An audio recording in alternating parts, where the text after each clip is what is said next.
خير ما نبدأ به لقاءنا الكريم المبارك هذا تلاوة العطرة من كتاب الله عز وجل. حياكم الله. السلام عليكم.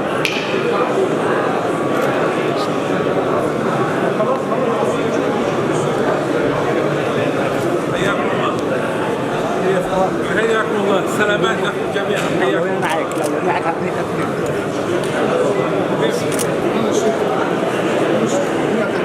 يلا على طول هنا.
ما كان محمد أبا أحد من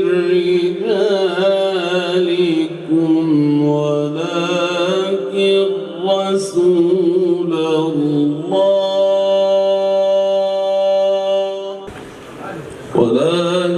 رسول الله وخاتم النبيين. يا أيها الذين آمنوا اذكروا الله ذكرا كثيرا. الهجوم على النبي صلى الله عليه وسلم والدفاع عن النبي صلى الله عليه وسلم مسألة شرف بالنسبة لنا.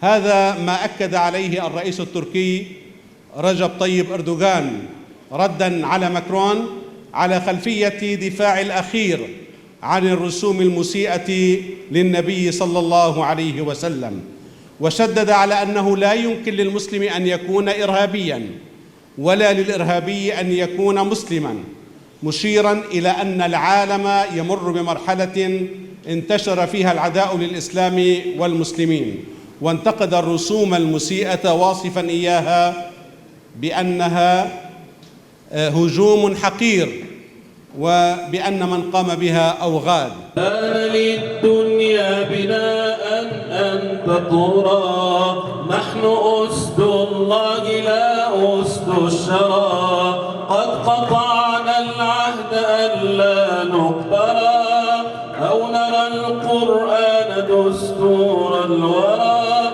كل شيء ما سوى الدين هبا.